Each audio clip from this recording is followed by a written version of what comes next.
So, welcome to channel.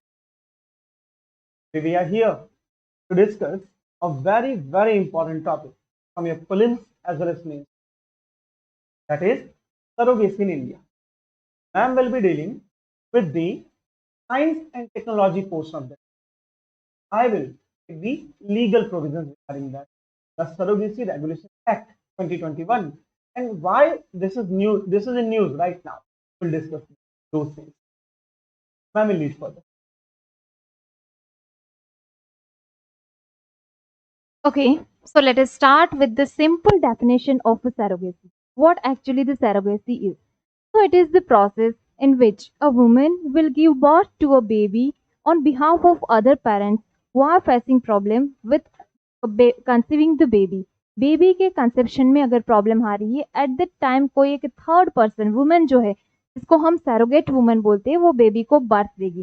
सबसे पहले तो पूरी ही प्रोसेस को समझते हैं कि क्या सरोगेसी है, क्या क्या प्रॉब्लम्स आ सकती है जिसकी वजह से इस कंसेप्ट की हमें ज़रूरत पड़ी। तो लेट अस स्टार्ट। सबसे पहले यहाँ पे जैसे कि आप समझ सकते हो फीमेल एंड मेल एक सेल एंड स्पर्म सेल दोनों का फ्यूजन होगा और लास्ट में बनेगा जाइगोट। जैसे कि बात करें फीमेल की तो तीन प्रॉब्लम्स आने के चांसेस हैं। सबसे पहले तो यूटरस के अंदर प्रॉब्लम होगा। यूटरस इतना ससेप्टेबल नहीं होगा कि बेबी को कंसीव कर पाए। सेकेंड वन, फीमेल की फेलोपियन ट्यूब के साथ जो फेलोपियन ट्यूब यूटरस तक पहुंचती है फर्टिलाइज्ड एग को लेके, अगर उसकी ओपनिंग सही से नहीं है एट दैट टाइम हमें ज़रूरत पड़ेगी सरोगेसी की। Third one is with ovary. Ovary के साथ अगर एग सेल्स का प्रोडक्शन सही से नहीं हो रहा उस टाइम पे भी इस कंसेप्ट की ज़रूरत पड़ेगी। अब हम डिस्कस करते हैं कि मेल के साथ क्या प्रॉब्लम्स आ सकती है। दो प्रॉब्लम आने के चांस है।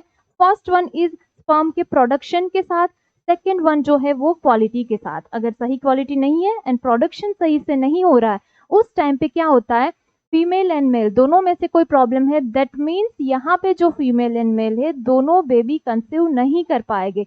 तो इस टाइम पे ज़रूरत पड़ेगी किसी थर्ड पर्सन की जिसको हम बोलते हैं सरोगेट मदर, या फिर सरोगेट मदर आप इसे बोल सकते हो, हायर्ड मदर भी बोल सकते हो आप इसे। चलिए स्टार्ट करते हैं कि प्रोसेस पूरी ही किस तरह से होगी। रिप्रोडक्शन की अगर हम बात कर रहे हैं तो आप जानते हैं टू टाइप्स के रिप्रोडक्शन होते। First one is in vivo reproduction and I mean fertilization. Second one is in vitro fertilization IVF जिसे बोलते हैं। इन विवो दैट मीन्स जो नेचुरली सारे ही एनिमल्स के अंदर होता है।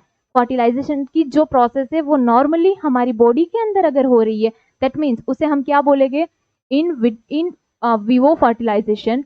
और अगर वो लेबोरेटरी के अंदर हो रही है तो उसे हम बोलेंगे इन विट्रो फर्टिलाइजेशन। यहाँ पे इस टॉपिक को समझने के लिए हम डिस्कस करने वाले हैं in vitro fertilization, because surrogacy का पूरा ही जो टॉपिक है वो इस कंसेप्ट पे चलेगा। In vitro fertilization that means हमारे पास टू सेल्स है। सबसे पहले तो egg cell and second one जो है वो है स्पर्म सेल। दोनों के बीच में फ्यूजन होके लास्ट में बनेगा जाइगोट, इस बात को हम जानते हैं। बट यहाँ पे जो जाइगोट फॉर्मेशन हो रहा है वो होगा बाहर एक आर्टिफिशियल एनवायरनमेंट के अंदर, दैट मीन्स वो लेबोरेटरी के अंदर होगा। इसीलिए हमने इसको बोला है IVF यानी कि इन विट्रो फर्टिलाइजेशन। जाइगोट यहाँ पे फॉर्म हो चुका है। जाइगोट फॉर्म हो चुका है दैट मीन्स अब इसको जरूरत है एक एनवायरनमेंट की। बट जाइगोट फॉर्म होने के बाद थोड़ा वेट करेंगे बिकॉज जाइगोट का क्या होगा, डिवीजन स्टार्ट होगा। जाइगोट में से फिर बनेगा एम्ब्रियो। बहुत सारे सेल्स है 2 to 4, 4 to 8, 8 to 16, यानी कि एम्ब्रियो फॉर्मेशन हुआ। एम्ब्रियो फॉर्म हो गया है, अब उसको जरूरत है एक ऐसे एनवायरनमेंट की जिसमें से सेल में से पूरी ही बॉडी बनेगी और उसको हमें ट्रांसप्लांट करना पड़ेगा एक हेल्दी यूटेरस के अंदर, दैट मीन्स सैरोगेट मदर के अंदर। इस एम्ब्रियो यहाँ पे फॉर्म हो चुका है, अब डायरेक्ट ही एम्ब्रियो जाएगा उस हेल्दी यूटेरस के अंदर जहाँ पे बेबी कंसीव होगा और फिर पूरी ही बॉडी है वो फॉर्म होगी। जाइगोट यानी कि हमारी बॉडी का फर्स्ट सेल जहाँ से डिवाइड हुआ, एम्ब्रियो बना और एम्ब्रियो को ट्रांसप्लांट किया सैरोगेट मदर के अंदर। मदर अब बेबी को, हेल्दी बेबी को बर्थ दे सकती है। तो it is all about surrogacy. किस तरह से प्रोसेस है वो लेबोरेटरी में होती है, क्या होता है, इसके टाइप्स क्या क्या है वो हमने डिस्कस किए। Now sir will deal with legal provisions of it. Thank you.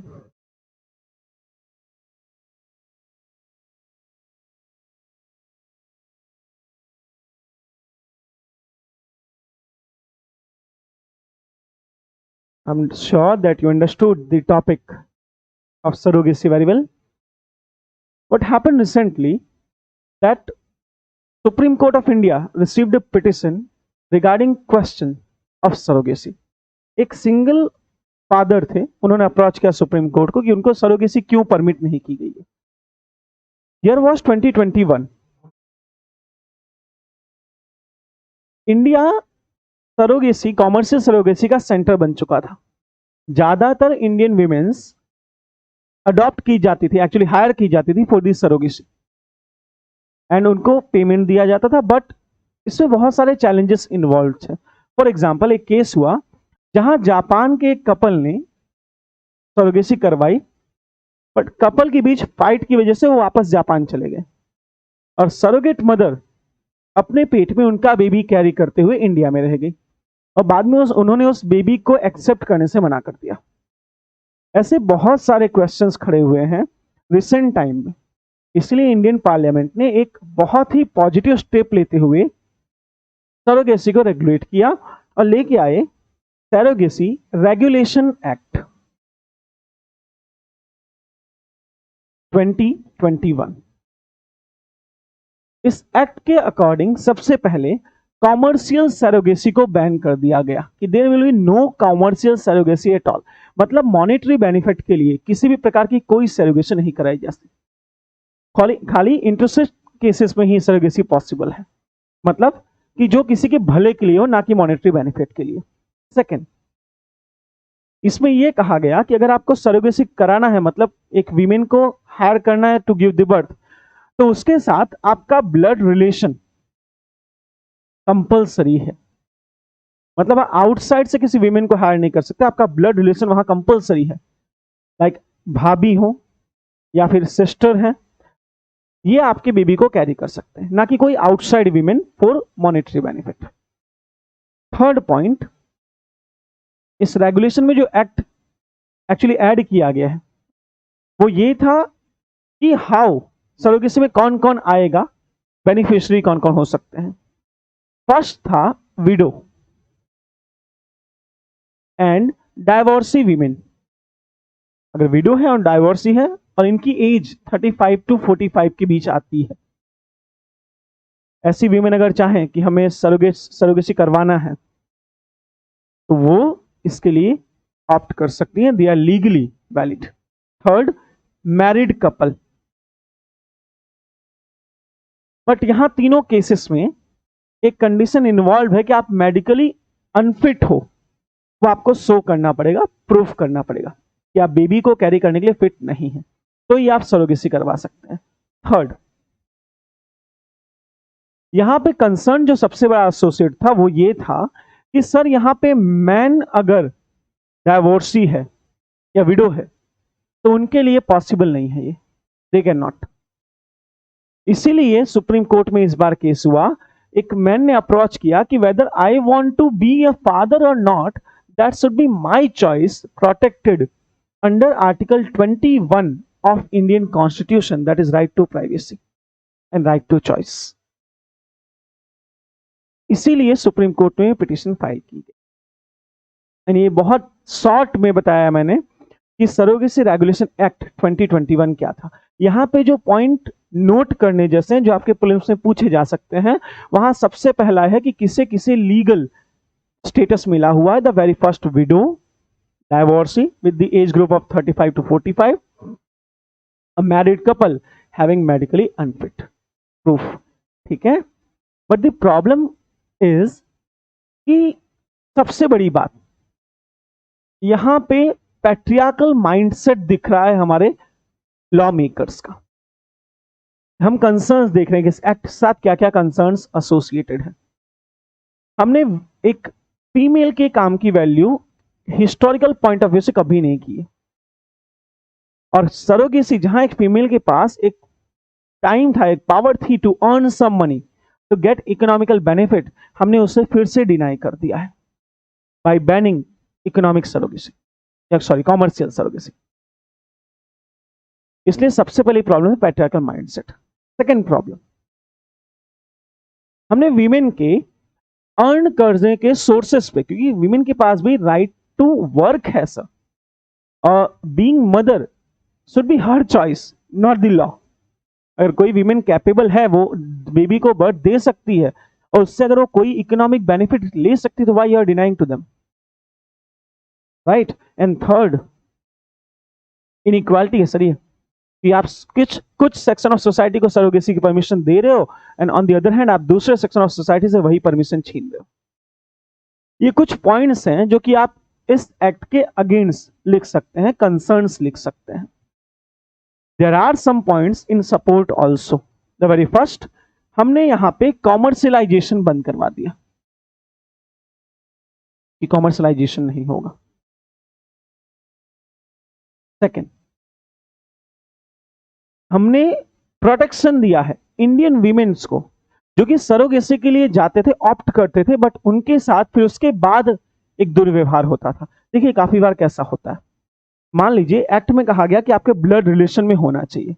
अगर किसी की सिस्टर उनके लिए सरोगेट होती हैं, तो जिस बच्चे को वो जन्म देंगी उसके साथ वो इमोशनली अटैच्ड रहेंगी। वहां पे एक इमोशनल कॉन्फ्लिक्ट आ सकता है, इमोशनल कॉन्फ्लिक्ट जनरेट हो सकता है अगर खाली ब्लड रिलेशन वाली वीमेन देती है। इसलिए कंसर्न में हमें ये लिखना है। बट प्रॉफिट में ये, प्लस पॉइंट में ये है कि वो अपने भाई के लिए सरोगेट बन रही हैं, तो उस बेबी का बहुत अच्छे से ध्यान रखेंगी ड्यूरिंग 9 मंथ, वो उसके बहुत अच्छे से केयर करेंगी। तो एक हेल्दी बेबी की जन्म लेने के चांसेस इस केस में ज्यादा बढ़ जाते हैं। थर्ड पॉइंट, हमने इंडियन ट्रेडिशन और कल्चर को फ्रॉम फॉरेन इन्वेजन बचाया है, क्योंकि अभी तक जो नोट किया गया उसमें ये नोट किया गया कि ज्यादातर सरोगेट मदर्स इन इंडिया, इनको हायर करते थे फॉरेनर्स। वो इंडिया आते थे, इन्हें हायर करेंगे, विल पे देम, अपना बेबी लेके रिटर्न चले जाते थे।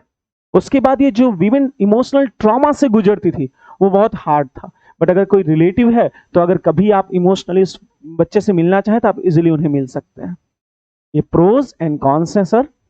वे फॉरवर्ड के सेक्शन में हम ये कह सकते हैं डेफिनेटली ये एक बहुत ही राइट डायरेक्शन में स्टेप है बाय द इंडियन पार्लियामेंट। हाँ, बट जिन्हें जिन्हें राइट नहीं है उन्हें बिल्कुल इंक्लूड किया जाना चाहिए। फॉर एग्जाम्पल LGBTQ कम्युनिटीज, इनका पूरे एक्ट में कहीं जिक्र नहीं है।